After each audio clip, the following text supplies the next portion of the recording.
Greetings, everybody, and seasons and compliments of the season to all of you. Those of you who are wondering what happened to the music, apparently there are copyright issues over it. So Johnny assures me that he intended for it to have no music, and if it was a screw up, it's my fault anyway, because it's my channel.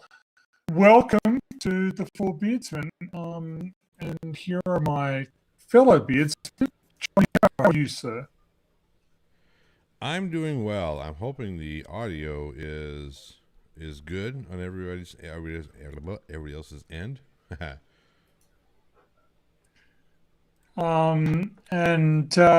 Well, it's I can't hear it. I've muted the stream. But Irish Demon, how are you, sir? I am very well indeed, and yeah, just getting over a little bit of heat stroke. It's either heat stroke or I'm coming down with something. I'm not 100% sure, but either way, I'm feeling much better today, and ready for another show. Excellent. Well, I will try and fix up my sound in a second. How was everybody's Christmas? I guess I should ask. I had a good one. Kids were kids. They had a lot of fun. Got all kinds of cool stuff that we obviously had to build the very second that we got it. So naturally, the better part of my Christmas was spent, playing with toys, which, come on. What better way is there to spend Christmas? Well, I can't think of one. So I've tried unplugging and replugging in my microphone, and if that doesn't help, I'm out of technical options. Being the tech guru that I am, I've explored my entire repertoire. Good morning to everybody in the chat. I notice that Sir Little Wolf, Fohammer, Fred Knotts, Dave Space, N, Peter Harrington, and Jessica G, and Team Skeptic, and Clive Wells. Yes. We're in trouble now. Yes, we are in trouble now. And Chris Durham just joined as well. So greetings to everybody, and to you guys as well. Compliments of the season. And Walter, I forgot to mention Walter. But I feel that we ought to start by acknowledging the terrible news that the community has suffered over the past 24 hours, which is the unfortunate passing of Bullionator, who was a very prominent producer and contributor to the community. Extremely sad news. Unfortunately, I don't know many of the details other than what Red's Rhetoric has been making available on his channel. But it's a very sad loss for the community, and he will be sorely missed. Yep. Absolutely. Yeah, that was kind of out of nowhere. Yeah, it is kind of out of nowhere.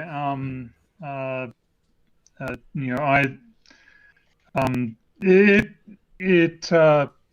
doesn't do to sort of push this any more than the information we've got. I don't think. Yeah. So it's yes. There is another anniversary, which is of course Team Skeptic's birthday. The skinny alien looking guy with who can't whistle with the big gap between his teeth. That guy. It was his. The guy that looks like the guy that kind of looks like what's his name, Eric Dubay, if he had less hair. No, the guy who looks like Anorexic E.T. Oh my Oh goodness. shit! That Happy guy. birthday, Team Skeptic. Happy Whoever you birthday. are. Yes. I think we need to be. I think we need to be far more magnanimous to the smaller channels than you're Exactly. being there, Irish. But yeah. Uh, so everybody's saying the word Morgile. Now I'm going to admit that I have no idea who or what the Morgile might be, other than That makes two of us. apparently he looks something like Team Skeptic. It's hard to, and this in and of itself would be proof that God is at least not benevolent if there are two people who look like that. Or he One could has be a put weird down. sense of humor. Yes, I guess so. Oh shit! I just looked him up, and yes, he does look like the Morgile. Okay. Well, why would you do that? I uh, Sometimes Irish, your decision-making processes really confuse me. Why would you look it up? I Morbid had to know. I curiosity, had to maybe. know. Prove it to You've myself. you've got to Morbid. control those masochistic impulses. It's Yes, yeah. it's not easy. Team Skeptic may look like Morgul. I look like Daniel Pratt. What do you do? And I apparently look like fucking Red Pill. Sadly, you don't look like Red Pill any longer. Like Red Pill has gone for For more now. of. He's gone for more of the flat Earth Aussie Jesus look at the moment. He's decided that that's an appealing Oh, sort no of, way. yeah, homeless bum sort of thing. Yep. Yeah. Oh, yeah, Skeptic Dank is absolutely right. I'm wearing the shirt that he sent me from Ohio. All right. I love Okay. I didn't know they made shirts in Ohio. It says NASA. So It there is says a Nasha. there's a lot of resentment being expressed towards Irish Demon for apparently playing Multi Tom Tom's rap. I did warn Now, everybody before I played it. yeah, I don't think that that's an excuse, right? If I warn everybody before reading some McGonagall poetry, or vomiting on the stream, or standing up and exposing my asshole, yes, everybody was warned. That doesn't really make up for the. That doesn't really make up for it. I mean, Which you can see at onlyfans.com // PhD Tony. Yeah, yeah, you were right the first time. and // That's Flash, right. yeah. So Jessica says she already thought you were a douchebag. She didn't need the multi-tom-tom evidence to seal the deal. This coming from Jessica G, who I'm still traumatized by Castle Freak. Holy dooly, whoever wrote that, and I'm pretty sure it was written and directed by women. They have some issues around feminine anatomy. That's all I'm going to say there. But anyway.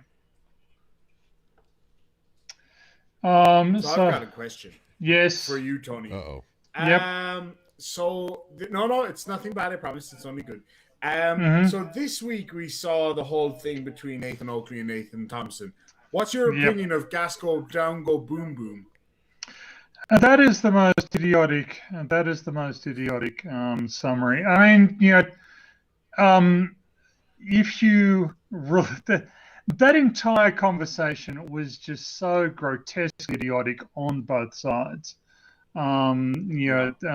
Sort of Nathan Thompson suggesting that gravity does not act on gas molecules.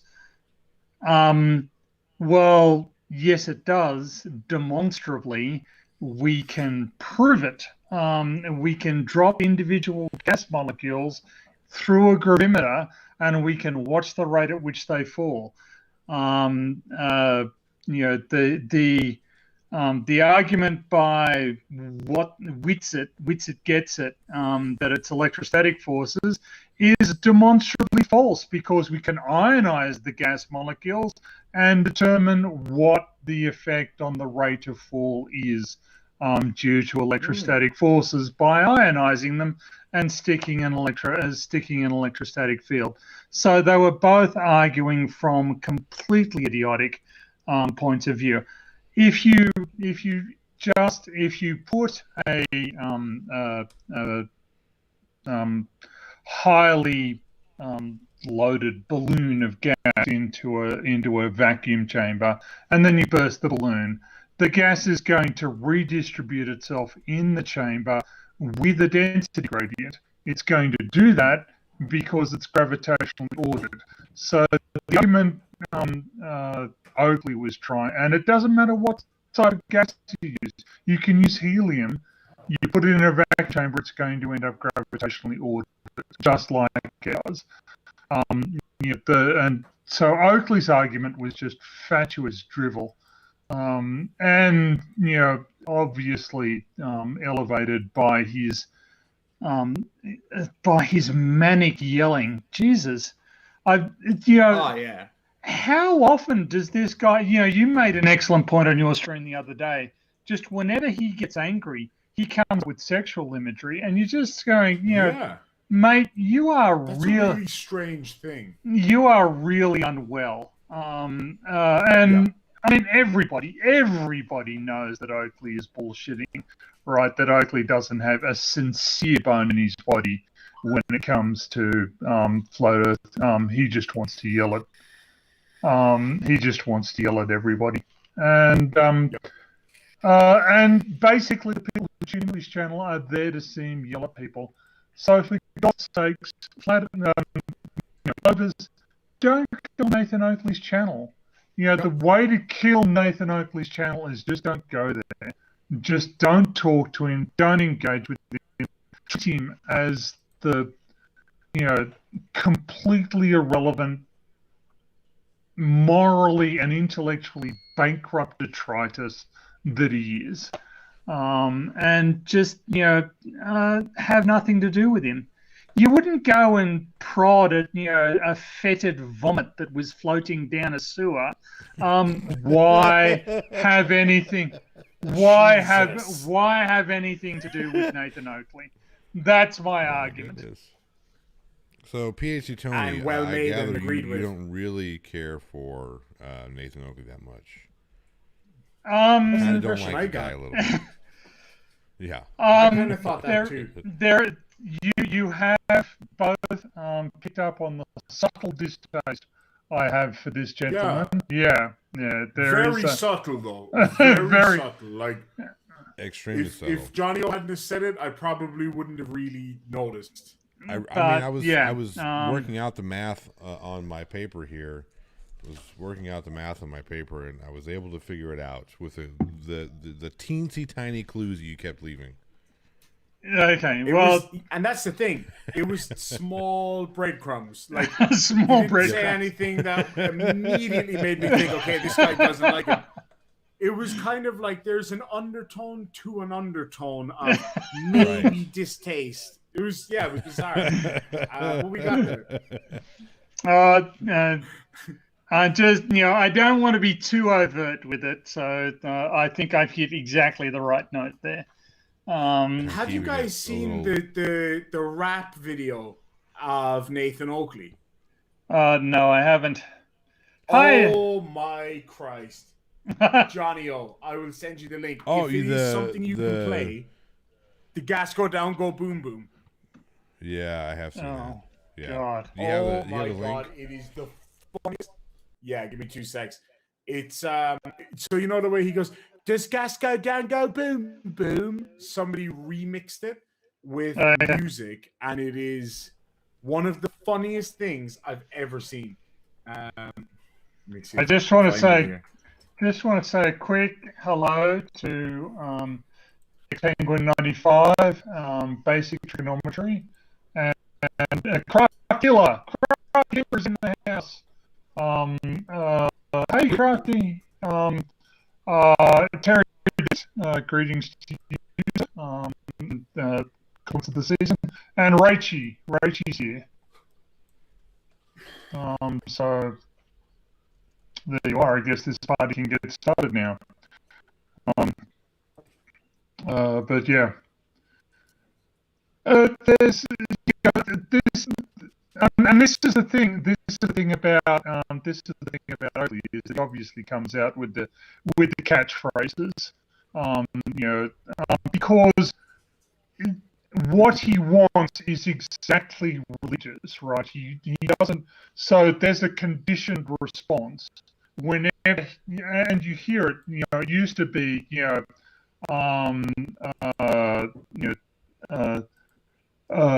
space, space vacuum, 10 to the minus 17 tallest, strongest.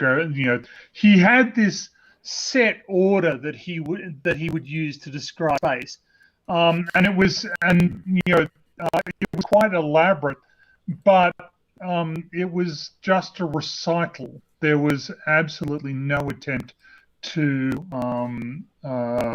there was absolutely no attempt to. Yes, the Team Skeptic is describing himself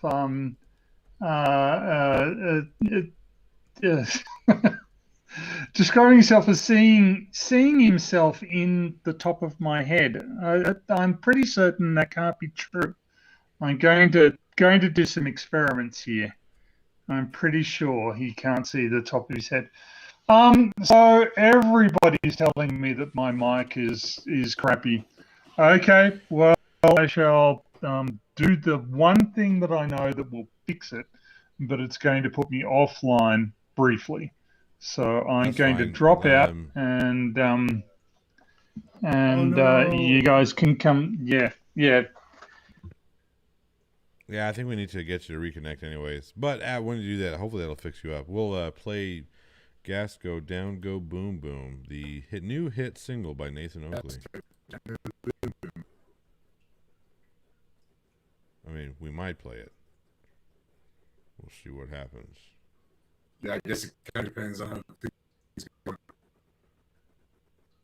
See, Demon, you sound like doo-doo now, too. I think it's that Australian internet you guys have.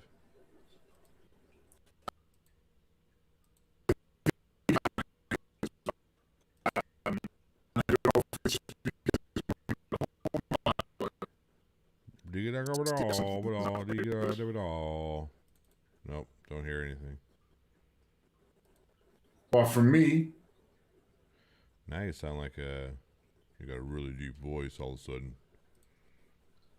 I do. Sound like Darth Vader now.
So there's apparently no audio, which is pretty stuff. I remember correctly.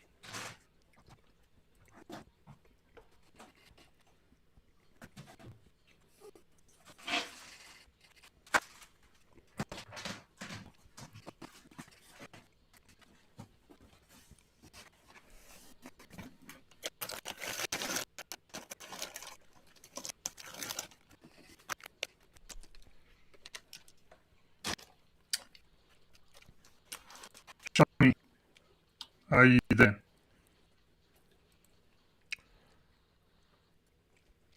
All right. I don't know why that audio wasn't playing. It should have been playing just fine. Piece of junk.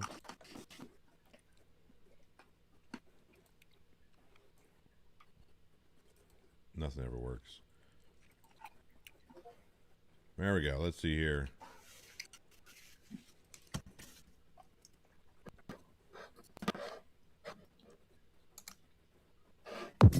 This gas doesn't have one, does it? Assuming anything. Oh, you're assuming gas go down, go boom boom, my friend. Is he hurt? Electrostatic? Sorry, electrostatics non sequiturs making gas go down, go boom boom now, is it? Sorry. Stupid shit. Gas go down, go boom boom. Gas go down, go boom boom.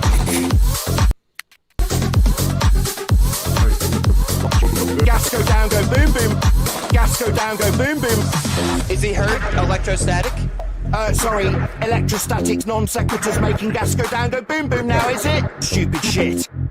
You keep saying non sequitur, but you're So gas is going down, go boom boom, or is this non sequitur? sequitur. Yeah, it's non sequitur if gas is not going down, go boom boom. Is gas going down, go boom boom?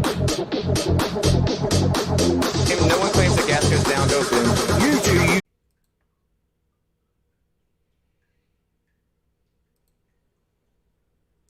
All right. That's enough of that shit.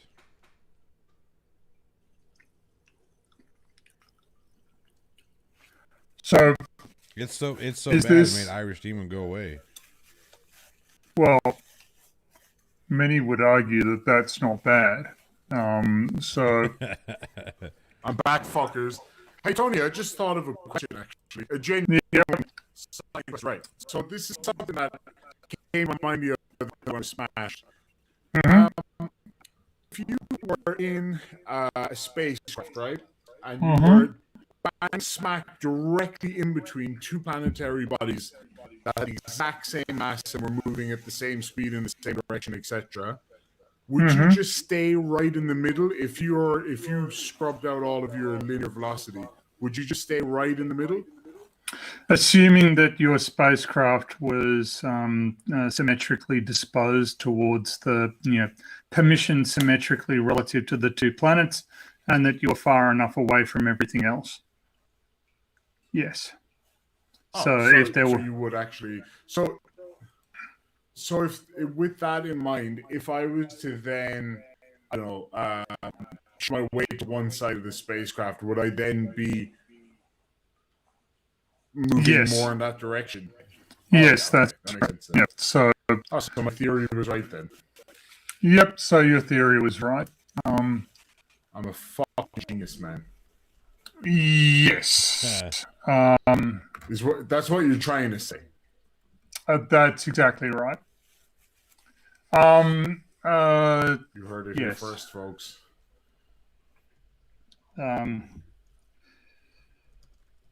It is the season to be charitable after all. So yeah, you're a genius. I'll take that.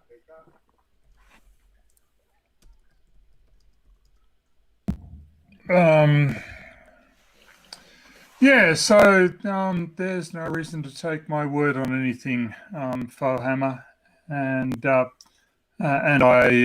kind of encourage people not to. If I say something, you should go and read up on it. And anybody who is scientifically and intellectually honest should give you the same advice. It's the flat earthers like Oakley or Whitsett who will try to dictate to you. Yeah, watching those two idiots both argue about who's more wrong is the funniest thing I think I've seen. Yeah, it was weird. To see just how aggressive Oakley got with everybody. Yeah, And he goes it, quick. he does go quick. Like Um, it's Oh yeah, it's he faster blows than up PhD all Tony. of a He's sudden. like the opposite of PhD Tony, right? So Tony, it takes a lot of dishonesty and disingenuous back and forth for you to finally say, you know what, you're a fucking idiot, you're a moron. With Oakley, it's hello, Nathan Oakley. Oh, you are a twat. Gas go down, go boom boom. yeah, It's like instantaneous. yes, it is instantaneous, and the at the same time, like gas go down, go boom boom is the most idiotic way. Of course, you believe gas goes down, go boom boom because you have conceded that there is a density gradient in the atmosphere, that there is a pressure gradient in the atmosphere. You have conceded this. You have stated it explicitly and repeatedly. So yes, there is a downward force acting on gravity. And we can demonstrate that the pressure gradient inside the atmosphere is consistent with what's expected of a hydrostatic medium. It's just so. So having conceded that there is a pressure gradient in the atmosphere, he then goes, "Well, gases don't go downward." What the hell are you even talking about? I don't know. So it's kind of confirmation bias, really, isn't it? Uh, for Oakley, no, he's just bullshitting. Yeah, that's a good point. If it was somebody who was sincere in their belief in the flat Earth, sure, confirmation bias. But for Oakley, it's just bullshit. He is conning people who believe that the Earth is flat and ripping them off. Is his channel monetized? Does anybody know? Pretty sure it is. Like, I know think he can so. get super chats, but I'm talking about ad revenue just because of the swearing and stuff. I'm And some not. of the rape stuff he likes to spout. I'm not a sure. good I'm not sure if he. I'm not sure if he gets ads, but he certainly gets super chats, and he certainly he is fairly open about just exploiting the living daylights out of his viewership. Yeah. It's fascinating. When Mr. Sensible was putting up his email exchange, the email he had received from Nathan Oakley regarding the doxing threat, it ended up with sent from my iPad. That would be the iPad that he bought with the money he rousted from his hapless followers. Morons. I wouldn't. Some of them, I think, are just incredibly vulnerable individuals. Yeah, people that's like true. That's true. I'd suggest that Arwen is actually a vulnerable individual. He really seems genuinely confused about stuff. But and I think a lot of them are. Anyway, it's a Go ahead. No, go ahead. Finish your thought. I was just trying to find a way to wrap up, and you supplied one. So now I want to go. What did Crafty Keeler say? Craft Tequila brought it to my attention just a few minutes ago that the Plot Hole channel has officially hit 1,000 subscribers. Wow! No way! Congratulations. Excellent. Hold on, I'll go Well, get a glass. Yeah. Well Oh, done. nope. Somebody unsubscribed, so now I'm back to 999. Oh, well. Yeah. We were there, and then it went away. What are you going to do? Well, it'll come back.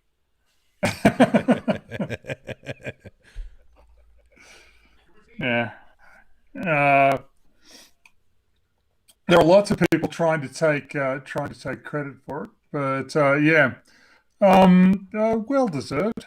Of course, I've been subscribed for ages. You So Subscribed a while back. yeah. I had my sláinte drink ready and all, and now you're telling me you're back. You're relegated back to the 900 club. Yep. Relegated back to the 900 club. Oh, the fickle lady that There's is. surely at least one person out there. Oh yes,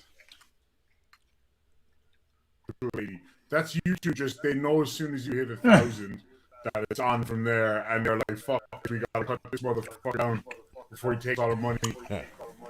Yep. Like I don't even know what to do with the 8 cents I make. Living large with that ad revenue. Oh man, I could buy 10 penny sweets with that.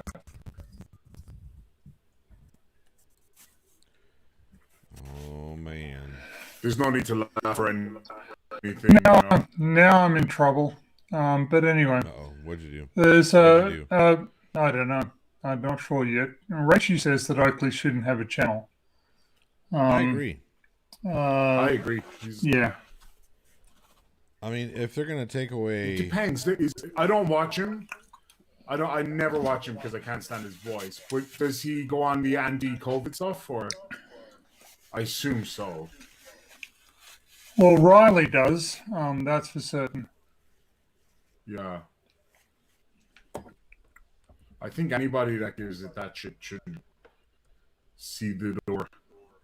Because it's dangerous. It's genuine. Like, here's the thing. All it takes is one of his moronic followers well, no, again, that's probably not fair to say, but you know what I'm trying to say.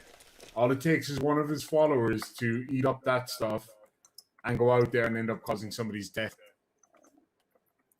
So all it takes is one person. although I gotta say, in all fairness, somebody could say the same thing about other channels that aren't as moronic as his. Yeah, Yeah. it's true. Did you guys hear what what's that one Kardashian? Hold on, Mrs. Demon, Kim Kardashian's older sister. What's her name? Courtney. Did you guys hear what she said about wearing surgical masks? No. Oh, she's So an she's idiot. got 51,000 followers on InstaTubes. Sorry, 51 million. Jesus. And yeah, she put out a thing saying the blue surgical face masks are carcinogenic and you shouldn't wear them. Yeah, How it's just stupid is that? idiotic And people are bullshit. buying it up. Yeah. So yeah, It's the degree of anti-scientific nonsense that people are spewing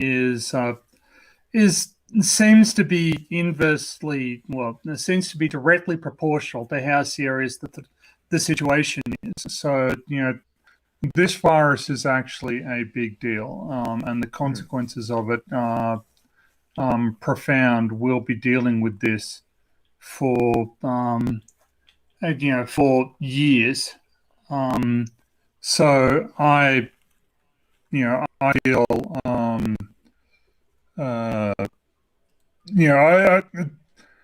I really feel like we need to take this extremely seriously until we have a virus that has been brought in and has had time to be established as effective.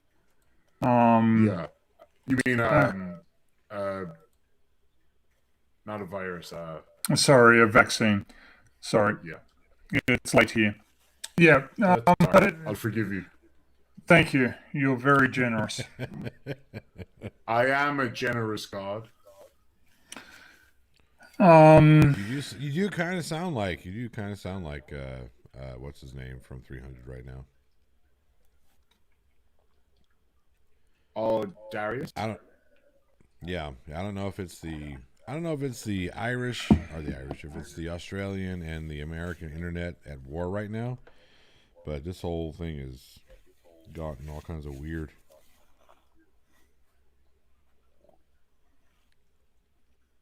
Like you guys will sound normal, and then all of a sudden you'll have super deep kind of demonic voices.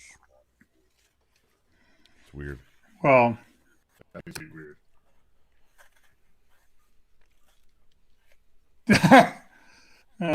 Team Skeptic I'm wants me to assuming monologue you him heard to what Team sleep. Skeptic Yeah.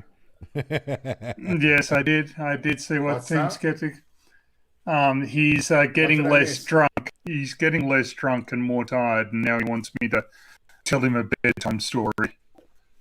That's Well, really nice. yeah. So he wants me to monologue him to sleep. Try to. Tony, you always get the shit, don't you? But I do, and it's. I gotta say it's though, that time of day. I do blame myself to some extent because myself and JL Warren were plotting against you the other day. I've got to be honest. We were talking about Oh, the yeah? time when we finally go to Texas, how we're all going to get dressed up as cowboys at the Alamo, and we're going to make sure that you have a kid's cowboy outfit. But now you know about it, so it's not going to be as fun. Yeah, I'm Still gonna wondering. I'm wondering, how you imagine the details of this event transpiring. I think there will The- probably be some level of coercion. And what sort of coercion are you imagining? I'm thinking something to do with like a hot can and rats. You know, like what the mafia used to do. Well, fair enough. What? Hot cans and rats? Yeah, man. Okay. Just making sure I heard that correct.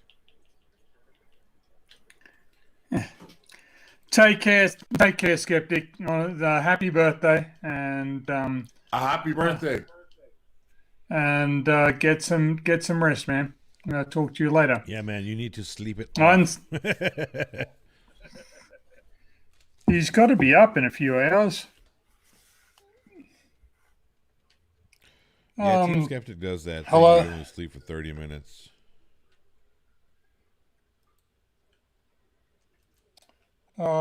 Hi, Phil Bell. I hope you're well.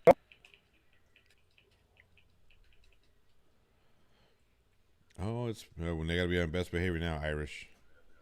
Professor Phil Bell is here. My stream is super slow. I don't know what's wrong. You guys are breaking up a little bit. Are we? John, I think it's the, Just a it's the touch. internets that they're arguing with each other. I can hear you now again. It's all good. Hey, Johnny, will you check your YouTube count again? Because I really want to drink this drink, but I'm not doing it without 1,000 subs. My YouTube count is 1,000 subscribers. There you Yes, go. Slancha. So the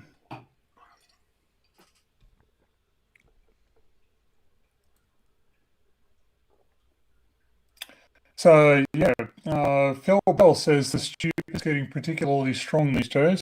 I think it is. I'm not sure. We've already been We've discussed a couple of times the Oakley and Whitsett versus Oakley versus Whitsett and Thompson. I'm trying to get my Nathans straight. But there was also the final episode of Ben's trolling of Nathan Thompson. Oh, that was epic. Which went in a singularly dark went to a singularly dark place.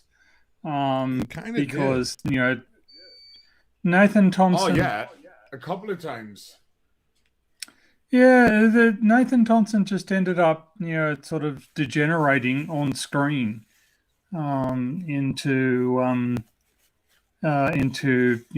obnoxious tool bag, which we kind of all know that more he than is. I expected, though. A Yes. lot more than I Yeah, right. expected, though.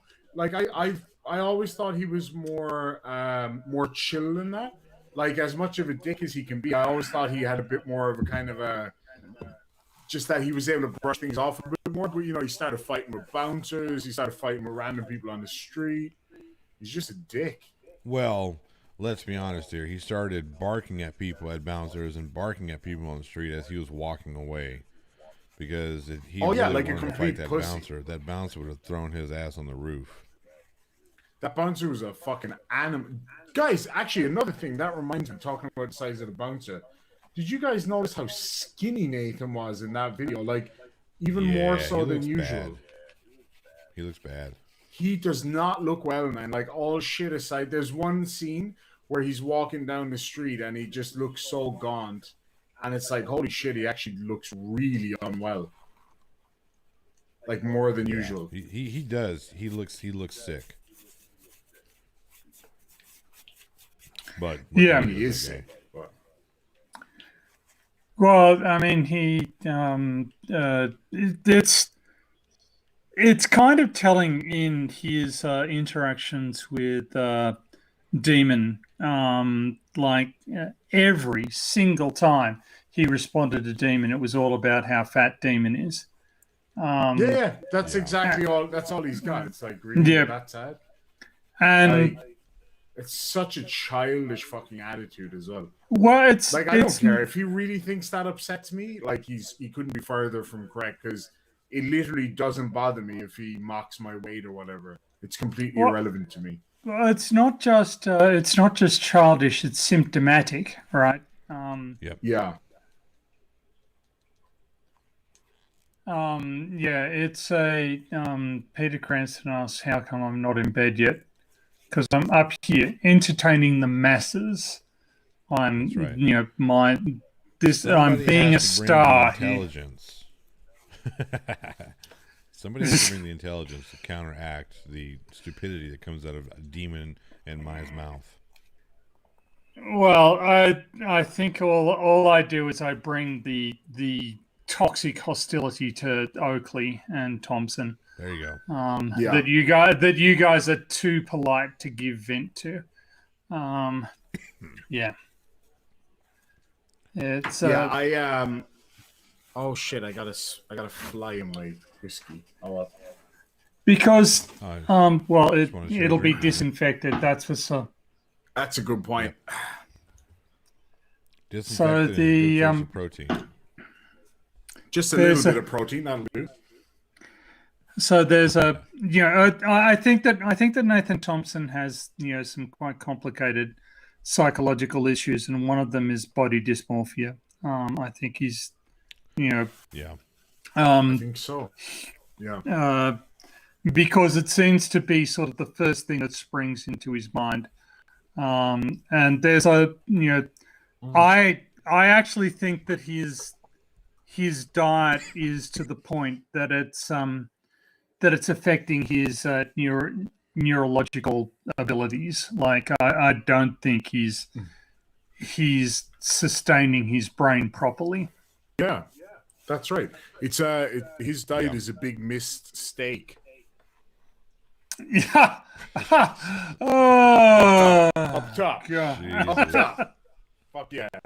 But hey, look, there's the whole I said a comment on my video that I knew would send people off, man, because it happens every fucking time. I said that he's not a real vegan because he uses honey. Mhm. And I knew straight away that there'd be like 5 or 6 people in the comments who'd be like, actually, the whole honey thing is a contentious issue. I was like, oh, my, you don't think I knew that? And that's why I said it? Yeah. Thank you, woman. Well, My babushka just brought me some coffee. Yeah, that's very kind of her. Hey, is there sugar in this? Fucking give me more shit. I'm only fucking with it. She just looked at me as if to say, are you fucking kidding me? I'll knock you out, man. And she would and could.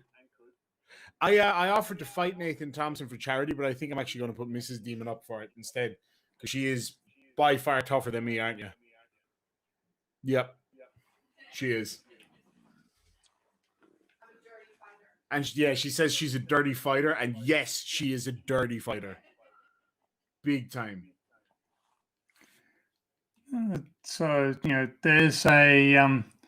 It's interesting that you should mention Dirty Fighter at exactly the point where Jim's mind is talking about a nut roast. Because the first image into my mind when you mention nut roast is actually sort of a small flamethrower. But that probably says more about me than it does about anybody else. I agree, 100%. Yes. Hello, it's me, Mario Rui, and Woden Toad.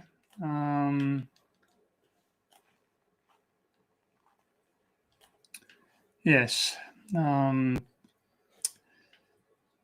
Demon versus Demon. Somebody wants to see you and Mrs. Demon fight, apparently. Oh, that would be... no way, man. She'd kick my ass. I'm not even kidding either. Like, that's the thing. She's from that, we know you're not kidding. She's from that scumbag part of the city where everyone can fight dirty. Right.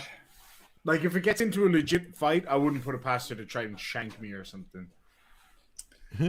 Well, yes. Now you're sounding a bit like Why You're an Idiot, who was always going on about how he would kill anybody who was in and he would use any excuse. The one who got his ass handed to him by that woman. No. So that's a different. I don't remember the name of that guy, but Why You Were an Idiot was the story was given to Why You Are an Idiot, and his response was that he would he would just seriously murder anybody he was in a fight with. He would stab them. He would weapons and. Yeah, they were talking about he could beat Ronda Rousey in a fight because he would just shoot her or stab her. Yeah, that's right. That. Yeah, that fucking moron. Yeah, that was so weird, man.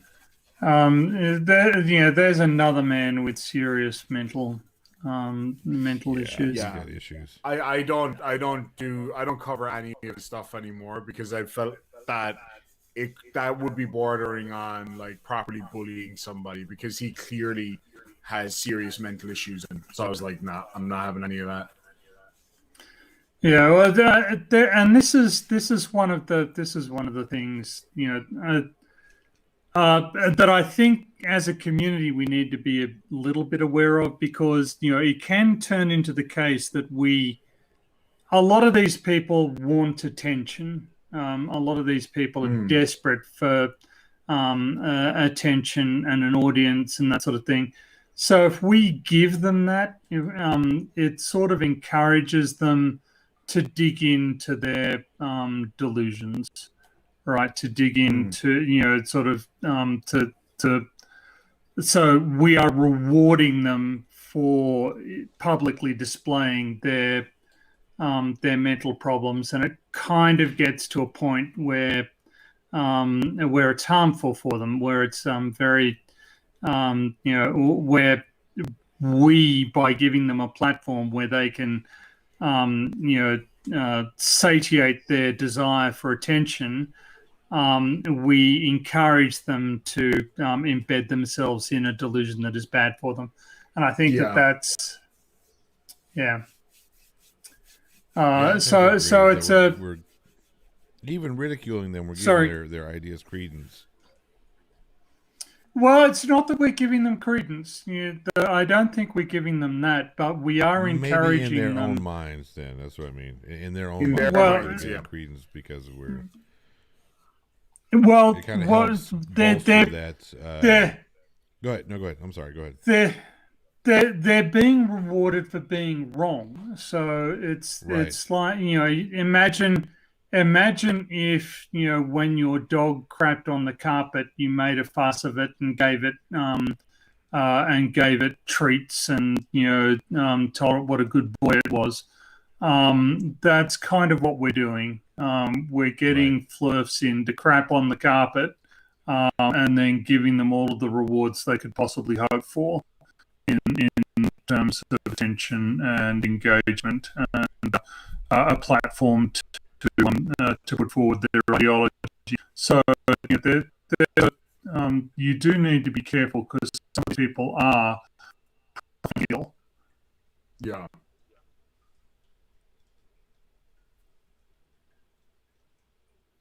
I agree. Yep, because that's dangerous. Them fools, especially idiots like why you are an idiot, which can't be more appropriately named. I feel like he would take the opportunity. I don't think he's kidding. I think he would stab somebody or shoot somebody in that situation. Well, he was also thoroughly objectionable on the subject of Everything. violence towards Everything. women, and biblical justification of violence towards women, etc., etc. And just a really ill person. But it almost seems like there's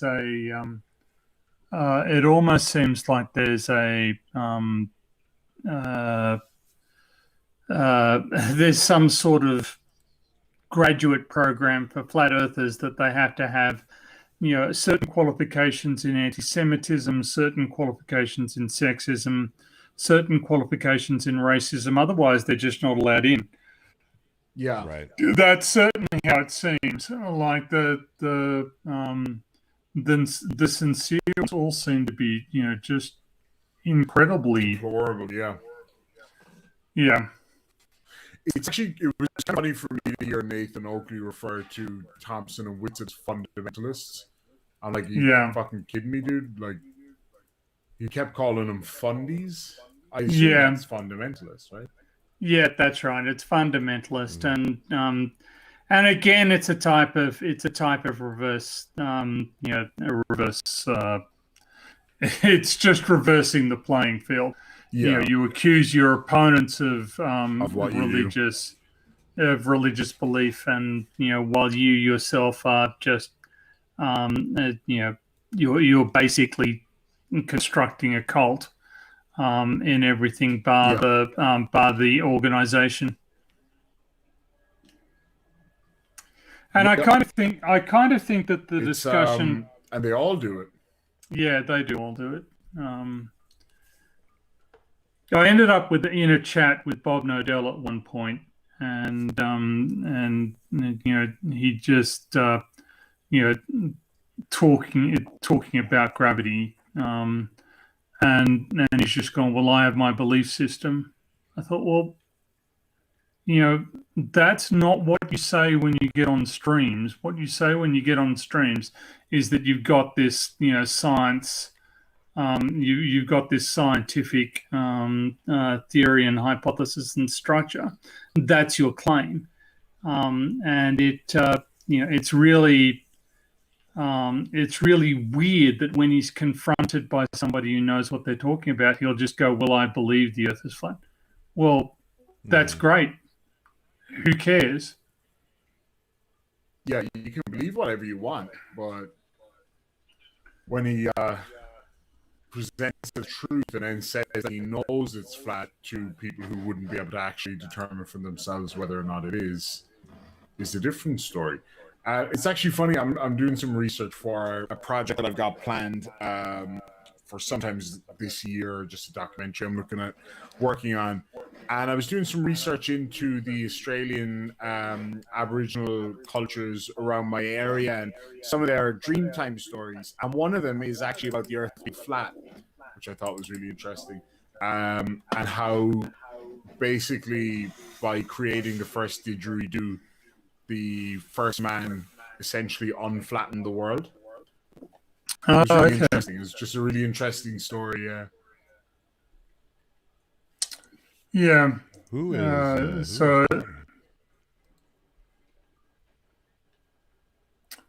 I believe that you're still logged in on the Discord server and Week in Horror. Let me double check this here. I closed the old Discords out. Talk can be remote. You need to actually quit the application and shut it down properly. Closing the window is not sufficient. All right, that should be good. That was weird. Yeah. All right.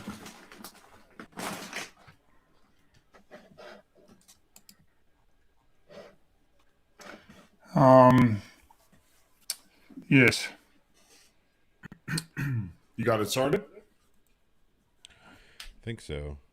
All right. Yeah. So now I should not be connected to any Discord servers right now.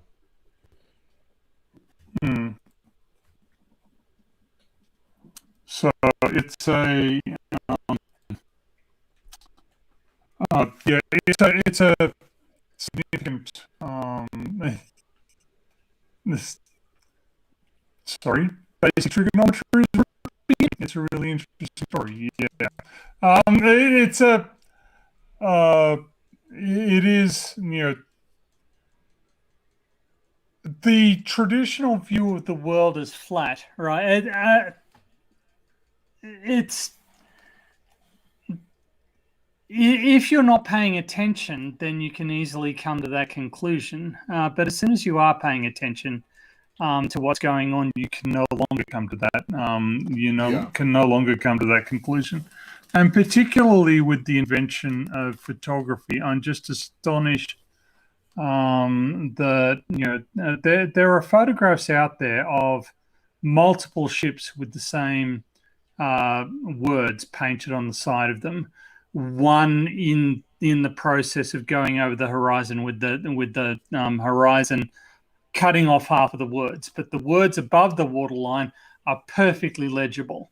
And then there's a ship closer than that where you can see all of the writing. That is clearly not the result of some optical artifact. That is clearly not a refractive effect. It's clearly not some sort of optical interference. It's not some sort of limit of our vision or what have you. It's clearly something is in the way. Physically and it's in the way. Yes, physically in the way of the light from the there's you would need to have special pleading. You would need to have this intellectual construct where you go, okay, somehow this image is wrong. Something about it is incorrect. I don't understand it. Never really made sense to me. But it's also demonstrably dangerous in the sense that it's leading people down some very dangerous rabbit holes.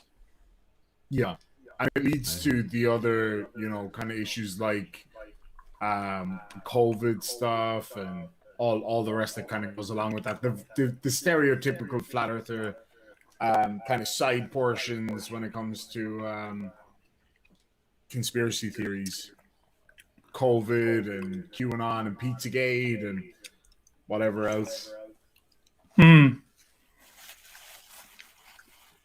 And you can really see people's motivations. Like Anthony Riley is heavily into this COVID denialism. And he's doing it because people will stick him in front of a camera and treat him as though anything he has to say is important, which is obviously wrong. Nothing Riley has to say is significant in any sense. It's almost impossible to overstate his irrelevance to any public discourse.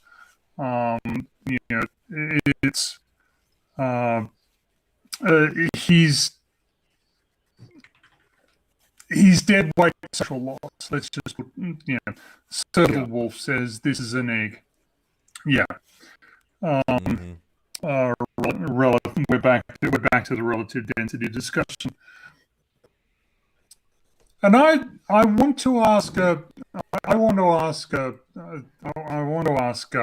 a question, actually, because she's in the chat, and this might be a little bit unfair, but does it worry Rach, or does it worry flat earthers at all that they cannot do the calculation for how to hit a target with an artillery shell, but that every high school level physics student on the face of the planet can do that calculation, and we do that calculation routinely and accurately every single day? Does that not suggest that we know what we're talking about?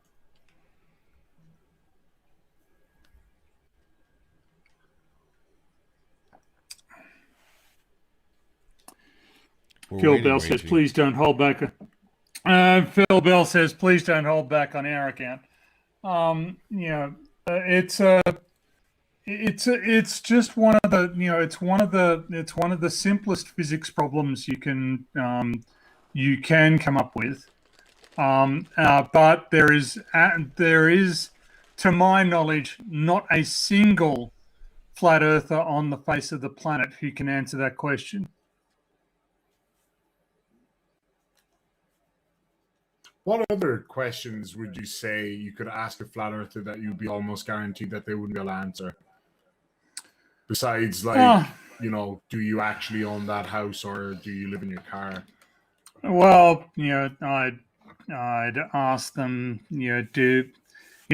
pretty much anything to do with the physical universe. Okay, let's take another one. Let's stick with relative density. Why is it the case that there is so much pressure at the bottom of the ocean, right? There's very little density change between the water at the surface and the water at the bottom of the ocean. There is some. The water at the bottom of the ocean is colder and tends to have higher salinity. But why is there a pressure gradient? Surely, given that the less dense material is where it should be, it's on top. Why is there a force acting downwards? Why is there any weight? Similarly, if I put a piece of paper or a book on top of a wooden desk, the book is less dense than the wood or the metal, right? Or the piece of paper is less dense. Why does it exert any force on the table? Surely it's where it should be. The more dense material is underneath the less dense material. There should no longer be any force in the system, right? If relative density is what's driving all of this, then why does that happen? If I pour olive oil on top of water, why does that increase the weight of the glass? Because the olive oil is on top of the water. It's where it should be. It shouldn't be trying to get beneath the water, so it shouldn't weigh anything. Does that make sense to everybody else? Well, here's the thing. Bell. If it is relative density, then why do things go down and not up where shit is less dense? Exactly. It's like the idea I had with the box. I don't know if there's any actual value to that idea at all, but so if you were to test that hypothesis, you could put a ball in a box in a vacuum and hang it from the top by a string and then cut the string. What determines that it goes down? Okay. You can't say it unless you say go down, go boom, boom. Yeah, what determines that it go down, go boom, boom? So Rachie responds that she can't and hasn't ever done that calculation, but from what she's seen, they guess and take multiple shots on a video. Rachie, that's wrong. I don't know how to say it any more diplomatically than that. That is absolutely wrong. They do not guess. And I'd suggest that you take the time to speak with somebody who knows what they're talking about as regards artillery and weapons fire is concerned, because people do not guess as to where they're throwing high explosive shells. Exactly. Have you ever seen the test shell? The test platforms that they shoot at in naval vessels. It's about the size of a one man tent, and it's floated out in the water up to like 15 miles away, and then fired upon by with high accuracy. So no, there's no guessing. There's no, as you rightly said, there's absolutely no room for guessing in that scenario. I've been within a fire zone of a naval vessel once, and you hear over your radio, "Securite, securite, securite, live firing," and they give you the coordinates they're firing at, and you better not be in those coordinates, but anywhere else, and you just happen to be perfectly safe. Yeah, So what might that tell because of us? I magic. wonder? it's Yeah. because we well understand the physics of the system. Raichi tells me that the greater pressure at the bottom of the ocean is due to the air around the ocean. There is How no does that air around the ocean. There's air on top of the ocean. There's no air around the ocean. Seriously, that doesn't work. It just doesn't work. And this is the thing. Like, okay, if you don't know about a particular topic, that's fine. It's fine. There's no requirement that everybody know everything. I don't know how to use. I don't know how to penis. use a penis. Sure, I don't know how to use a penis. I don't. I'm sorry, I had to. It was right there. Irish demons, masterful manipulation of other people's penises is a matter of right. record, and There you go. it's that a. right. Take Uh, that to the bank. yes, so but I don't know how to use OBS properly. I don't know how to use, there are multiple software packages. I don't know how to fly a plane. I'm not I'm not an expert in electrical engineering. Phil Bell knows a lot more about construction of electronic devices or electrical devices than I do. He's got a much better practical understanding than I do. You don't need to know everything, but you do need to recognize when you're ignorant, and you do need to recognize when the limits of your expertise. And once you're in an area where you don't have any expertise, you need to start listening. And like Keela, I don't know anything about sociology or the psychology of or psychology of conspiracy theories. And Keela told me that Keela has instructed me about that. You need to understand when you don't know something, and just because it is just it gets intensely frustrating that somebody who clearly has a very tenuous grasp of some of these principles will start constructing elaborate theories with absolutely no basis in reality whatsoever.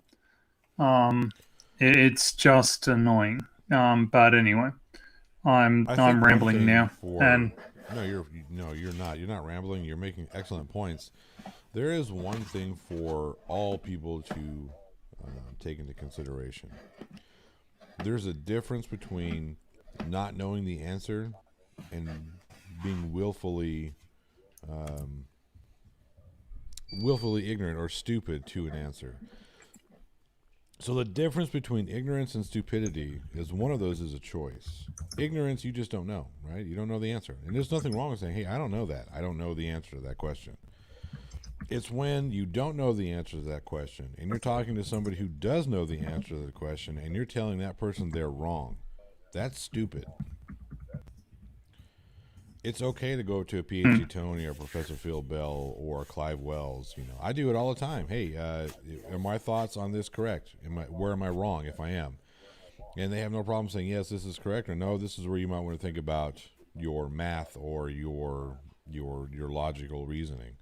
Here's where I find faults in what you're doing. And then you go back and you look at it and you do more real studying, and studying by opening up textbooks and reading, not looking at goddamn YouTube videos, and educating yourself, learning from other people who've been there and done that, who are the experts, who have done all this stuff and continue to do this stuff for, day in and day in.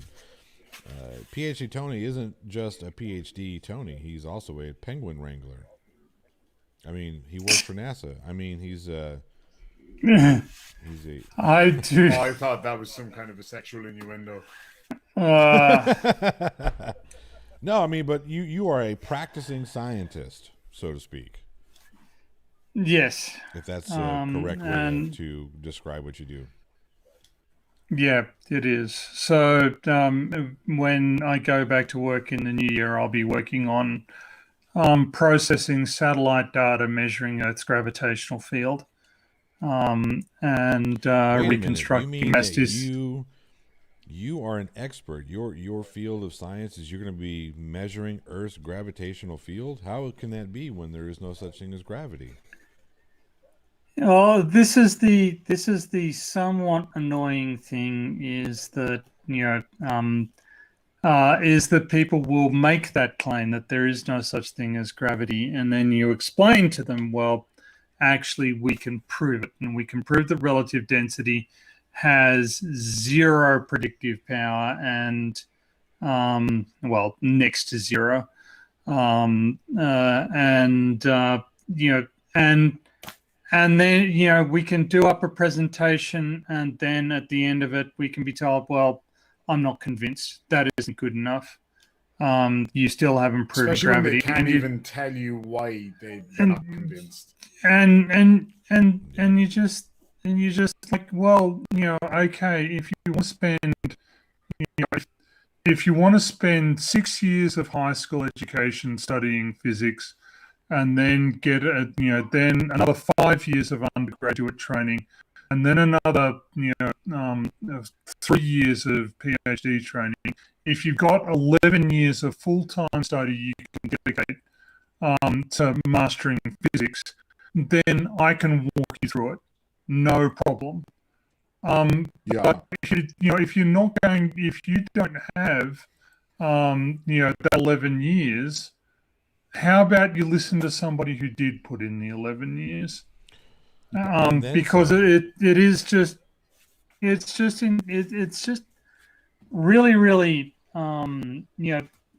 why does somebody who has never done a calculation with any physical validation to it, why does that person think that this is somehow some sort of democratic equal playing field, right? Why did they think they get a seat at this table?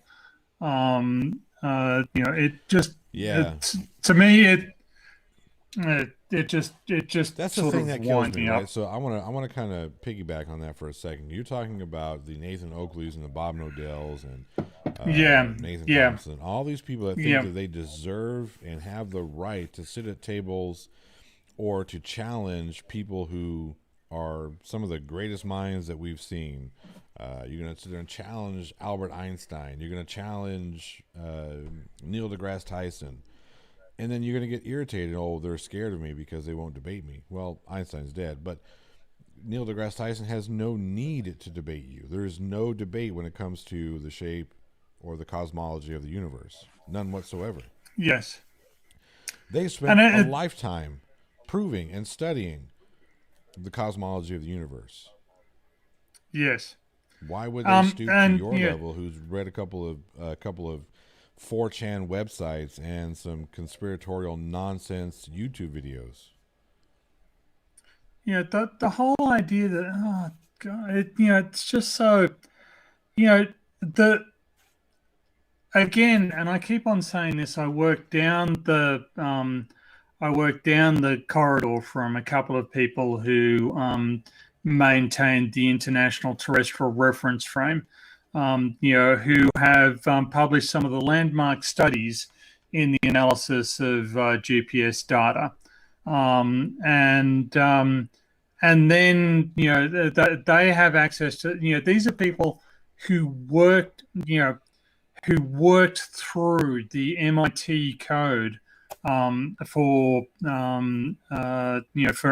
processing GPS signals, and they discover things like, there are errors in the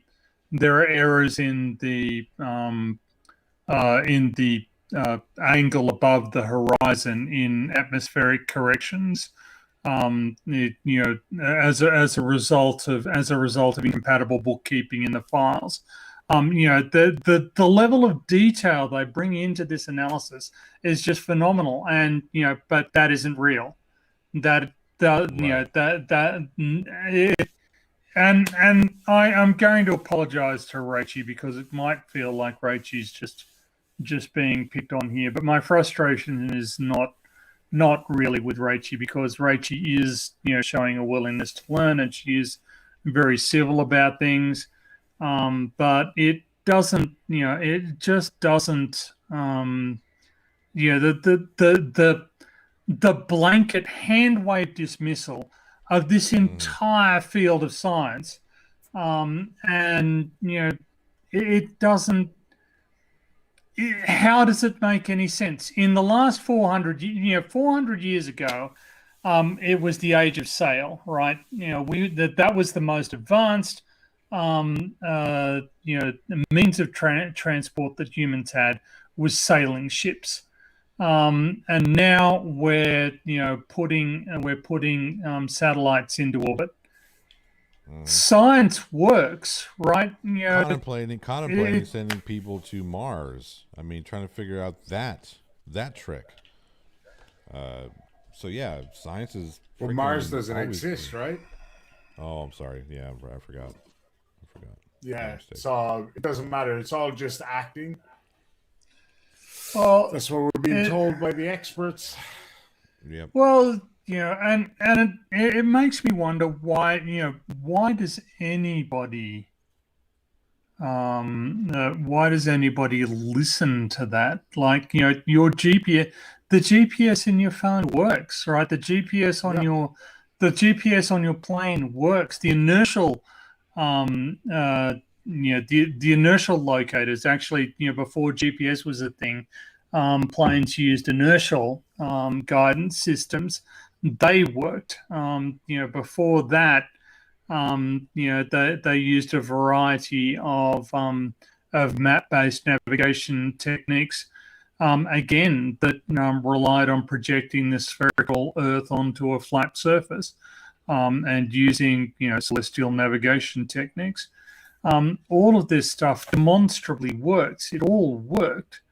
Why now? At pretty much the end of the story, is there this sudden groundswell of people going, no, not buying any of it? Well, okay. You don't have to. But why should we care? Like, I don't know. Yeah, there's no reason we should give any of that dishonesty credence, or any kind of why should we care about what you think if you're going to be dishonest about it? It's one thing to say, hey, I have a question about this. I've seen, or I've been told this, that the earth is flat because of X, Y, and Z. And then you listen to the people who, like PhD Tony, who say, no, X, Y, and Z is wrong. It's really, ZYA. Who knows? Who gives a shit? This is how this works. Mm-hmm. So therefore, not flat. And then say, oh, okay, okay, that makes more sense. Or you know what, I still don't understand what you're saying. Can you explain it to more detail? There's one. That's one thing. Having a genuine inquisitive mind about it is one thing.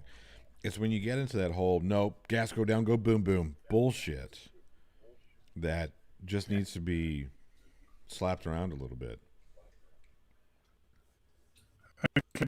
Yeah, it does need to be. Rachie is pointing out that Phil Bell has recommended she look at some peer-reviewed papers. I have to say that mostly you're not going to get much out of peer-reviewed papers. Those are difficult to understand. Because those are generally the cutting edge of science, and what you're going to need a lot of basic training before a peer-reviewed paper is going to be meaningful for you. The vast majority of peer-reviewed papers that come out, I don't understand and I don't read. The vast majority of earth science peer-reviewed papers that come out, I don't understand and I don't read. You know, the geochemistry ones, the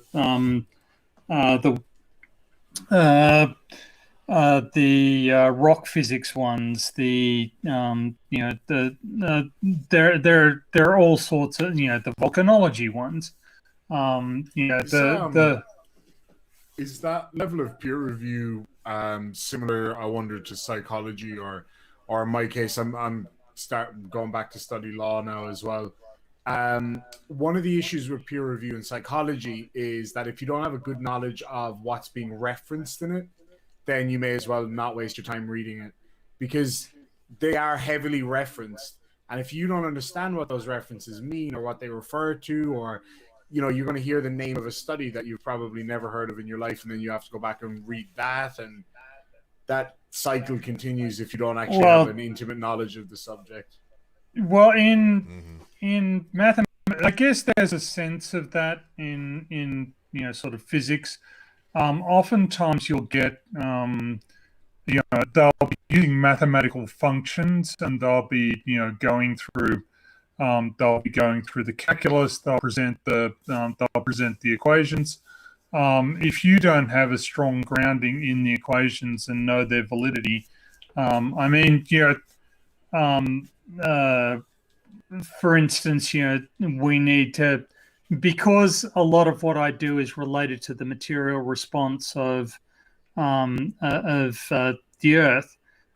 There's a lot of Gibbs free energy equations and sort of Arrhenius relationships, and these terms are meaningless to the average person. You don't know what they mean. You don't have to, but we're throwing these around, and it's kind of the same. Like where and those are basic building blocks. We expect people to have a firm grasp of those, and if you don't, the paper's not going to be meaningful to you. So there's just a limit to also particular words. If I talk about, for instance, a dipole moment, I'm not talking about a particular point in time. I'm talking about a force, a rotational force that's applied to a dipole. With the way we use words is different. When I talk about the moment of inertia, or again, I'm not talking about a point in time, even though moment is the when I say moment, everybody's going to think, at a particular moment. But technically, moment is actually the word that momentum comes from, right? Right. You get momentum from having a moment applied to you. So just our use of the language is really, really weird, and it's not, and unless you're familiar with all of it, it's just impenetrable. You're not really going to understand. Yeah.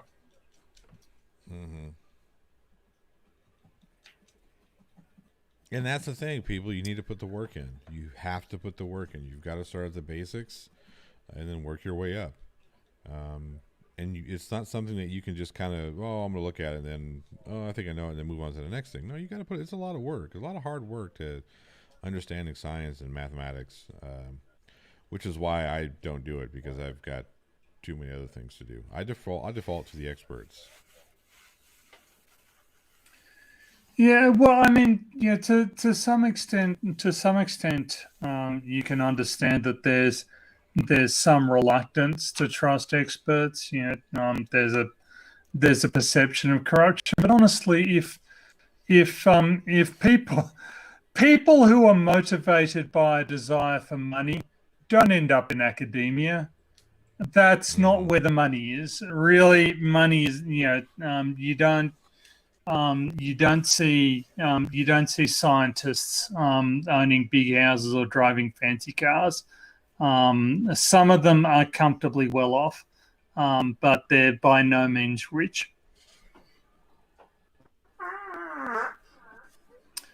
Well done. Jesus Christ. What was I supposed to do? Hold it in?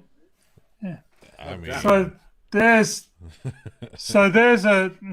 a question from Skeptic Dank. In what ways has the study of geodesy furthered society's advancement? Well, I'm glad you asked. Well, basically, if you want to decide where the boundary between two countries is, you need both countries to agree. So the shape of the Earth, the location of the boundary markers, and the orientation between them, that's a very real thing. Our ability to observe the, GPS, obviously, locating our position. That's a geodetic application. We now use geodesy, for instance, to measure the rate at which seismic processes are unfolding, so that we can detect areas of significant seismic threat. If there are 2 points at the end of faults that are moving and the middle is static, then we can see that the middle actually has a big stress buildup. So so there are just all sorts of ways, from detecting very subtle motions of landforms to just agreeing where the boundary between two, nuclear superpowers might be.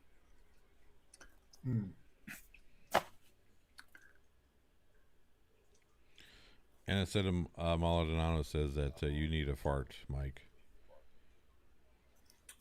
I do. I need to get a separate mic just for that. And an ass cam.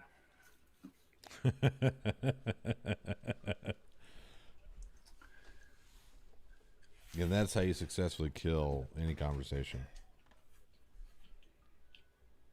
We've got PhD Tony leveling us with some knowledge, and then everybody's talking about the fart mics. I'm really sorry for dominating the conversation. I don't know. Not at all. No, Sorry. here's the thing. I'll just Talking fire to about break the these silence subjects. whenever it's needed. Here's the thing about these type of discussions. I am not the person to listen to, generally speaking, in this situation, right? So if I'm in a room with PhD Tony, JL Warren, and Irish Demon, and somebody says, hey, can we talk about the geodesy of this, that, and the other? Fuck all do I need to tell you? Talk to PhD Tony. He's the one who does this shit. Now, if you ask me about music or film or entertainment, yeah, cool. I can talk about that shit all day long. But yeah, this guy, I mean, what do I have to contribute, scientifically speaking, to that type of conversation other than listen to PhD Tony? The guy's a genius. He's been doing this shit for millennia. You're very kind. Yes. I've been this boring for thousands of years. I'm pretty good at it by now. Um, so yeah, it's but it's. I think we need to. I think we need to sort of bear in mind the historical development, right? It's no longer the case that one person can know everything. It's just not. It doesn't matter what you're talking about. Can Yeah, you and that's play gotta be every that's one. Go, yeah, you're right. Yeah, if I'm a musician and I play the guitar, does that mean automatically that if I don't know how to play the oboe, or if I don't know how to play the harpsichord, or if I don't know how to play the violin, that I'm not? Oh, nope, you're not a musician. No, go fuck yourself. There's a lot of musicians out there. There are musicians out there that can play any and every instrument. More power to them. But there are also ones out there Yep. that are specific to their instrument, be it the guitar, be it the piano, be it whatever. You think Miles Davis wasn't a good jazz musician because he didn't play trombone? No. This is the stupidest argument in the world to say, well, PhD Tony, you don't know anything about, I don't know, astrophysics. You must not know anything about glacial isostatic, whatever it is. I've forgotten. Adjustment. You got the two adjustment, hard thanks. words, and then I fucked up the easy one. Yeah. yeah, That's just the most disingenuous thing to say. Well, because you're not an expert in every single area of science, you don't know shit about science. yeah. Get the fuck out of here with that. But at the same time, you need to turn around and say, okay, well, I'm not an expert in that. So if somebody asks me about it, or if somebody brings up a question about it, I'm going to go, well, okay, but you need to be talking to an expert. So, Right. if for instance, this black swan photo, for instance, the first time I was, so I was in somebody's chat, and Flat Earther asked me, so have you seen this black swan? And I've gone, no, I haven't. What is it? And he's gone, it's this photo of an oil rig that's from further away than it should be. And I've gone, well, okay, I'll take a look at it, but you should bear in mind, I am not an expert in the interpretation of photographic images. So, that's my starting point. Yeah, I'll take a look at this photo for you, but you should really be listening to an expert on the interpretation of photographic images, not coming to your own conclusions on this. Right. So, yeah. I'm so glad you brought up photography. Okay. So, Good. What's the number one argument that flat earthers give when looking at the curved Earth from space? CGI or fisheye lens. Fisheye lens, right? So this Yep. is what I want every flat earther to do this simple experiment. I want every flat earther to get a straight edge to get a straight edge ruler. Sorry. No, you're good. And then I want you all to get the most extreme fisheye lens, which I believe is an 8mm lens. I think that's the most extreme. I don't think they get any more extreme than 8mm. I could be wrong, but I want you to get one of those lenses. And then I want you to get a regular 50mm lens, which is probably the most neutral. And then I want you to take two pictures. One with a 50mm lens of the straight edge, and look for lens distortion around the edges. Okay? And then I want you to take the 8mm lens and take, at the same distance, take a picture of the straight edge. And tell me if that straight edge goes from being flat and level to being a ball shape. Tell me what happens there. And when you see that you cannot turn that straight edge into a ball with your 8mm lens, your fisheye bullshit, we can stop with that. Yeah. Also the conspiratorial mindset to it is also quite weird. There are a couple of questions for me in the chat. One of them is, what science am I looking forward to? I'm looking forward to our group being able to publish next year, which will be good. But I'm also interested in, the. I'm really one of the things that that is actually um, we're working towards is gravimeters that you can put onto a microchip. So gravimeters that are actually less than a cubic centimeter. So you can actually have, quite sensitive gravimeters inside of a phone quite easily, and that's going to be quite exciting. But also people, the progress towards the moon missions, I think, is what I'm looking That's what forward I to was most going of to all. say. Yeah. Yeah. It's going to be interesting to see what comes out of the findings from China with what they're bringing back from the moon. Yeah, that's going to be really exciting. The just we're going to learn a whole lot. Obviously it's been the best part of 50 years since we last took samples from the moon Yeah. and got them back. So we're just going to learn a whole heap. Also, we've got that. Also, we've got Asteroid. the asteroid samples that have come back. Yeah. Yeah, It's going to be fantastic. yeah. I'm going to call it now. I think China is going to get to the moon before NASA does it this time around.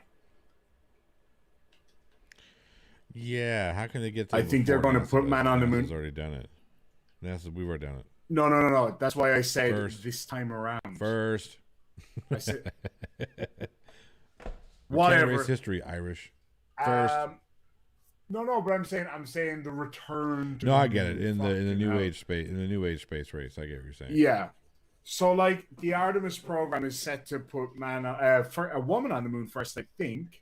I can't remember her name. There's a few candidates, but I think China has got something in the works, because anybody who knows anything about space flight or anything like that will know that China are extremely cagey about their space program. So it's going to be interesting to see if they have got somebody heading up there. I think they do, because their Long March rockets that they've been working on, a lot of experts seem to think that it's kind of in the realm of human safe for flight. So it'll be interesting to see what happens with that. And they do have capsules, etc. So yeah, who knows? Yeah, I mean, I'm really looking forward to seeing seeing the advancements. I think we're in an exciting time, much like we were back in the late 50s, early 60s. So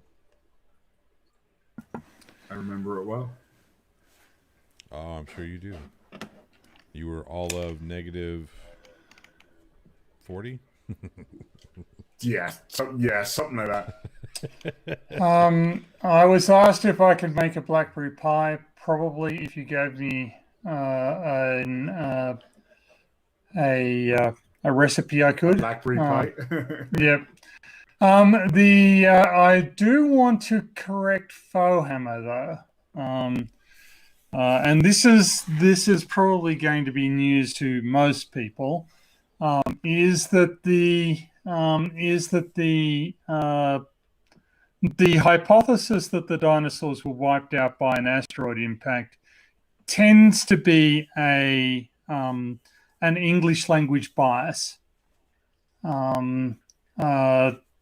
It's scientists who speak English who are very attached to that hypothesis.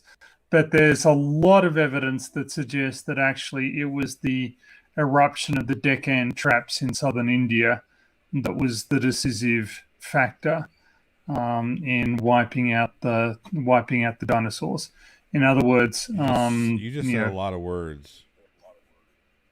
Okay, so what eruption? I'm sorry.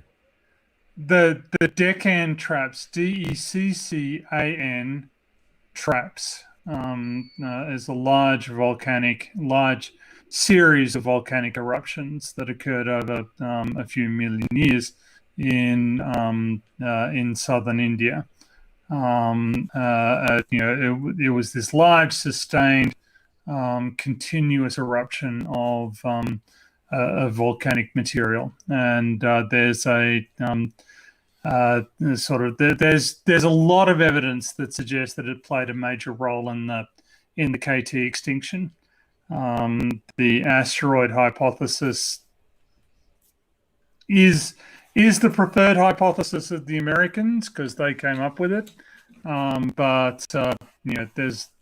There's a really actually sound argument that the Deccan traps were more important. There you go. Is it Anyway, like that's something that could have happened at the same time, like the asteroid Yeah, and so- the dickhead yeah. traps.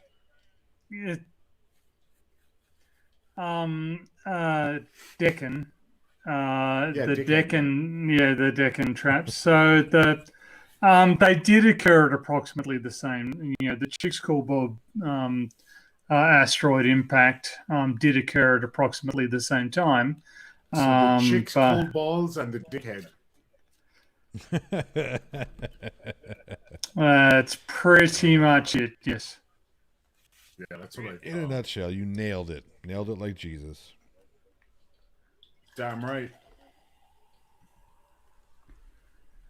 X Penguin 95 isn't there says also a that theory that the KT impact helped the Deccan traps eruption? that has been put forward as a hypothesis, but the mechanisms there are a bit dicey. I would really expect sort of more generalized and less specifically regional eruptions, but it's not impossible. It seems like there was a whole mess of shit that was going on that caused the extinction of the dinosaurs. And Phil Bell says that the Americans are very determined to set up a permanent base. Oh, on There the you are. moon. Mm-hmm. To add to So- the one that they already have. How practical? Well, how practical is that, setting up a base on the moon? Well, so you can. So let's look at it in terms of water. You can recycle it a lot, but I think water is the key thing. But there's water on the moon, right? So as long as you can get as long as you can get to water, you can recycle it. Now, some of it is going to be you're going to have gradual loss over time. But as long as you're not profligate with it, and you've got filtration and reuse programs that the Americans are already quite familiar with, then you're going to be able to do okay. Once you've got water and sunlight, you can grow food pretty much. You can start with algae, for instance. All they need is water and sunlight. Provided you've got people shitting, then you've got soil, and then you can sort of get to food. So I mean, it's possible that the key question is how long can people stay on the moon and not go nuts, I guess, or not screw up the base by being careless around the exits or what have you. I guess maintenance might be an issue, but these things are all NASA are actually really good at sort of setting up their structuring their program so that each one builds on the last. Well, I guess my question is, what do we stand to gain from setting up a base on the moon? What, other than, hey, I got a moon base. What's the advantage? The advantage of it is that actually it's a lot. It becomes a stepping stone. So ultimately, if you see space as a colonizable property, right? You want to recover resources. So one of the sources for water, for instance, might be chondritic meteorites. You may be able to or comets. You may be able to liberate water from those. Now, if you can set up manufacturing on the moon, then it's much easier to get out of the moon's gravity well than it is to get out of Earth's, right? So if you can get to a point where you're constructing vessels and launching vessels to get to sort of the farther reaches of the solar system and exploit the resources there, then the moon is actually a good place to start as far as that's concerned. So it's a and there are some there are still open questions about the formation of the moon and its relationship to the Earth, and so there are some there are some scientific questions that might help us understand Earth's geological history and the moon's geological history and the relationship between the two. Because so far we've been working on some very, we've been working on a collection of rocks that were picked up off the surface. We'd really like some drilling programs. We'd really like some on the surface measurements and that sort of thing. So there are both, in the long term, there are commercializable results. In the short term, there are some really useful scientific results. Yeah. Like with the stepping stone element of things, especially with the Artemis mission, they're going to be looking into the viability of creating fuel on the moon. Because getting a kilogram of fuel into orbit that you're not using is an enormous expense. Yep. So it makes way more sense. And if you've got water on the moon, then you have the prerequisite for a lot of rocket fuels, essentially. And it's low density, low output rocket fuel because obviously the gravitational pull of the moon is a lot less, so it's easier to get into orbit and achieve a higher speed without drag and stuff like that. So there's a lot of sense in it, that's for sure. And again, you also get to say you've got a moon base like Dr. Evil. I mean, that's pretty cool. That's good enough for me. I was just curious to hear the because I mean, obviously there has to be more practical reasons to put a moon base, other than to house our space force. Yeah. Well, the rodent no last name says asteroids are easier to get to than the moon, even though they're farther away. I think that the key is that you want to be able to build your machinery on the moon, because getting it out of the moon's gravitational well is a lot easier than getting it out of the Earth's gravitational well.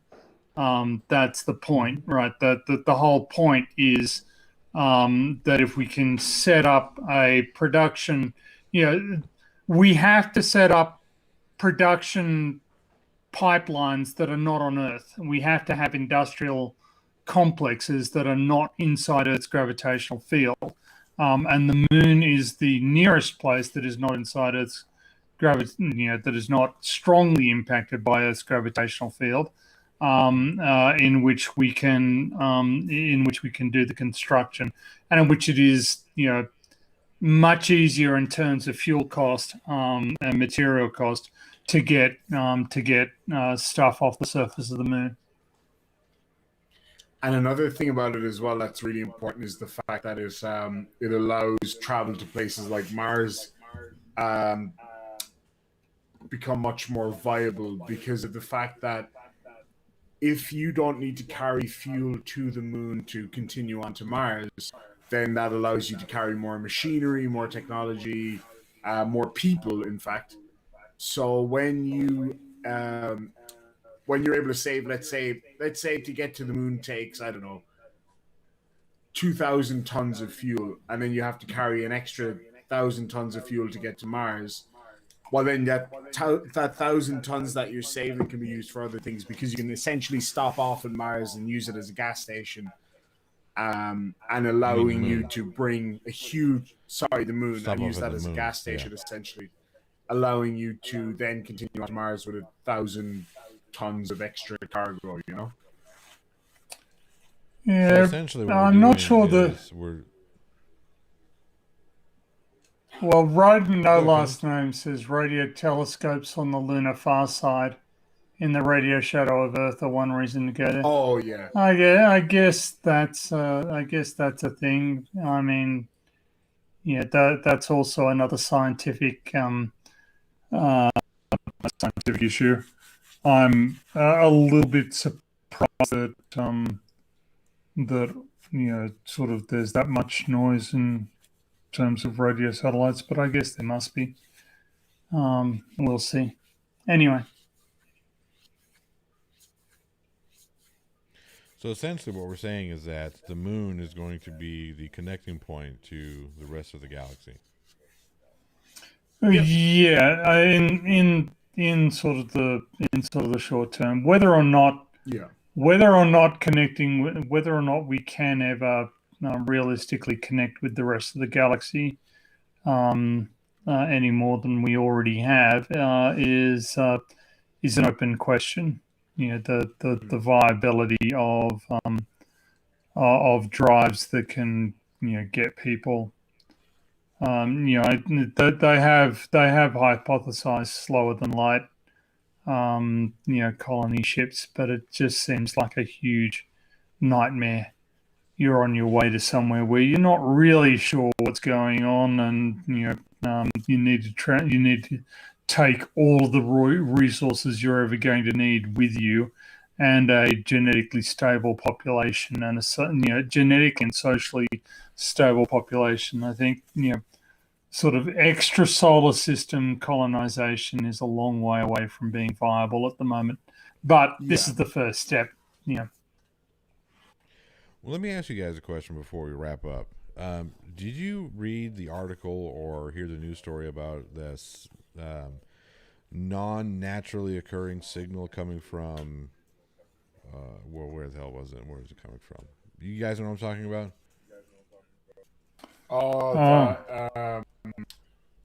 It was some radio satellite picked it up, wasn't it? Yeah. So where was it? Is that what you're talking? It was recent in the news. Yeah, from Proxima. They said there's a mysterious radio signal coming from Proxima. You guys didn't read about this? Yeah. No, I haven't heard about it. I think I was thinking about something else. Yeah, so apparently there was some kind of radio signal come from Proxima Centauri. I guess the Smithsonian published an article on December 22nd that SETI picked up this certain frequency that is not considered naturally occurring. Well, I'll be damned. But I may be that interpreting the seems article incorrect, so. that seems a bit weird, because Proxima Centauri is not one of the habitable ones. And there's an article on the SETI Institute entitled "Did Proxima Centauri just call to say hello?" Not really. So This might be our contact moment. All of a sudden, And then we're just brushing it off, man. actually, build this machine. yeah. So We're gonna send Jodie. yeah, Foster. they haven't ruled out the fact that it's an Earth-based signal. Yeah, right. What happens if extraterrestrials come down and they're friendly and want to take some of us back to their world to, I don't know, do whatever? Would you go? Nope. No. Ah, I would. Because yeah, At least I think I no would. guarantee Yeah, that- fuck it, I'd go. I don't know. Mrs. Demon might sign you up to go, but I don't know if I'd want to go. Yeah, I was gonna say. Imagine the vloggage though. Well, No, we're having issue with Australia America internet right now. Let's not add a few billion light years in between us. That's a fair point. Jeff Roberts says, "Are they sexy aliens?" Well, I'm if sure there, they it's are. That's an sexy. important question. I'm sure they are to one another. Sure. Well, actually, there's no guarantee that they'll have sexual reproduction. How else will they exist? Asexual reproduction? Where's the fun in that? Yeah. Well, they might not, evolution doesn't guarantee you fun.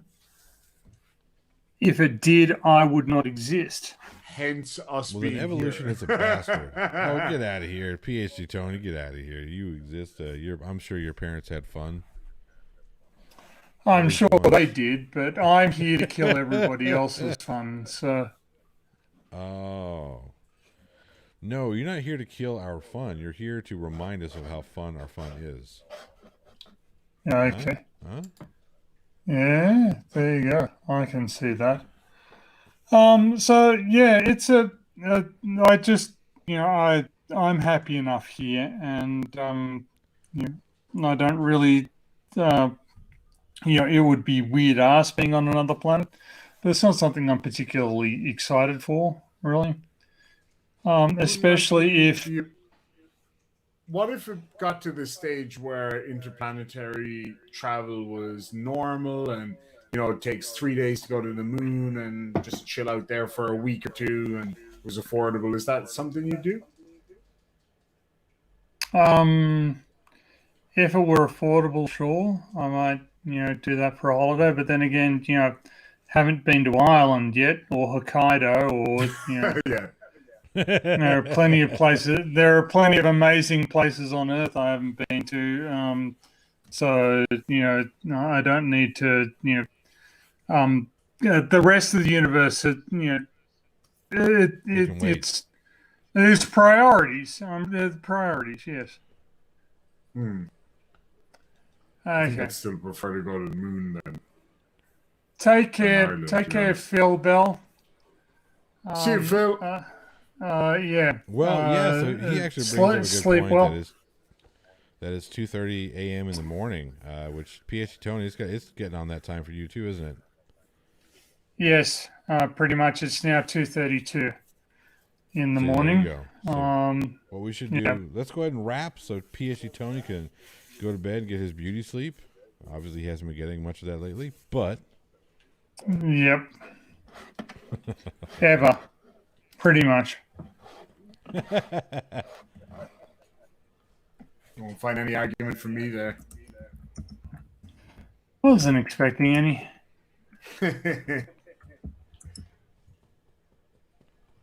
well, don't let me stop you.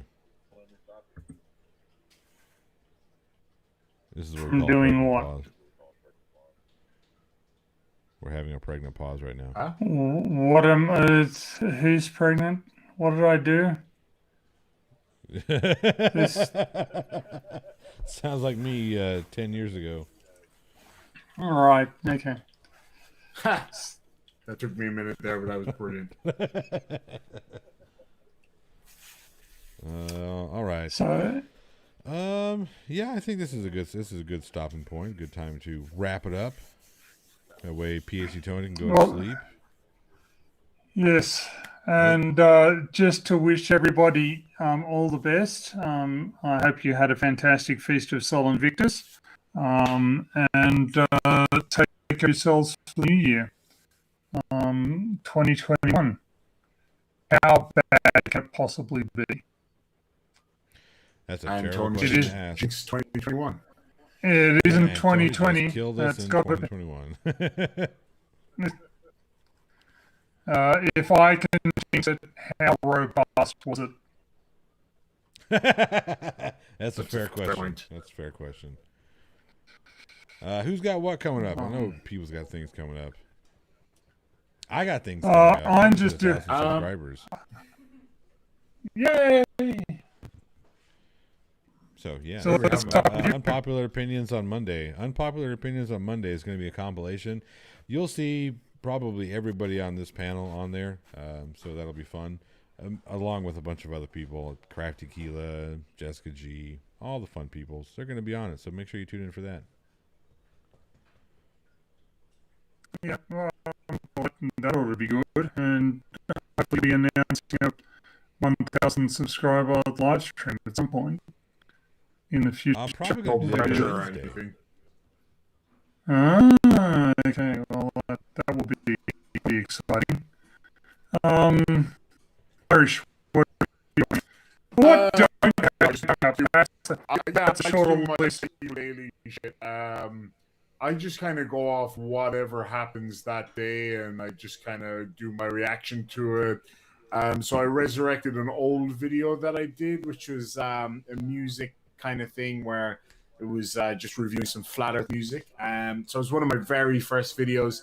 So I decided to resurrect it to show people and give a newer twist on it.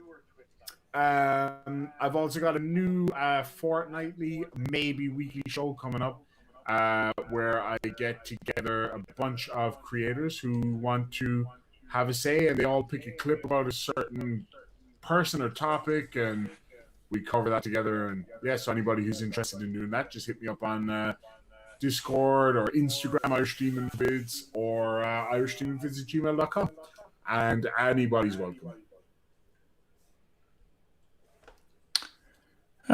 Yeah, and I've got a video I'm going to come out with in the next couple of days, so that'll be good. What's that about? It's about why relative density doesn't explain a goddamn thing, and it's gravity, you dunces. Perfect. That's exactly what I wanted to hear. Yeah, me too. That's a big one for me because it's one of the most common ones one of the most common arguments that I hear. So yeah, it's yeah, it'll be interesting. So I'm still wondering about the ordering, but I got all the content in place. I just need to voice over it. Anyway, That's going to be brilliant. yes, more sleep looking forward to medicine that for one because everybody out there. Oh. You guys leave PhD. You leave PhD Tony alone. Sorry. I got reference. Yep. I'm glad you got the reference. All right, let's get on out of here. So we're going to see you guys on the flip side. Holy shit! This is the last Beardsman show of the year, isn't it? It is. Oh my god! Yeah, and we're one Beardsman down. And we're one Beardsman down. Yeah. So, yeah, nice timing, Roxy. You know, Roxy Lowry coming in for the last 10 seconds. But anyway, Yep. good to see you. Good to see you, Roxy. And I hope you have a great new year. But yeah.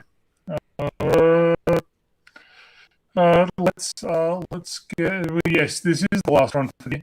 So, arguably, when JL does elect to bestow us with his presence, or grace us with his presence, he'll be a year late.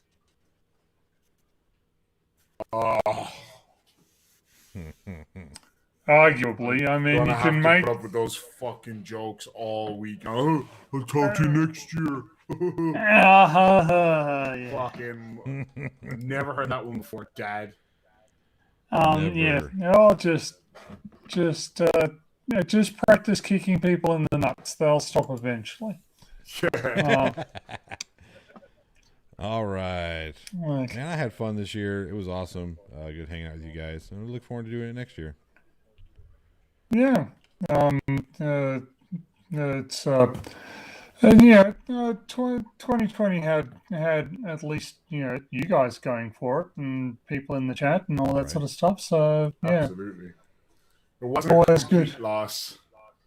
no, Not a complete loss at all. but I'm too tired, so Yeah. I really need to get some sleep. All Okay, right. All right. Talk to you soon, folks. Goodbye, everybody. bye.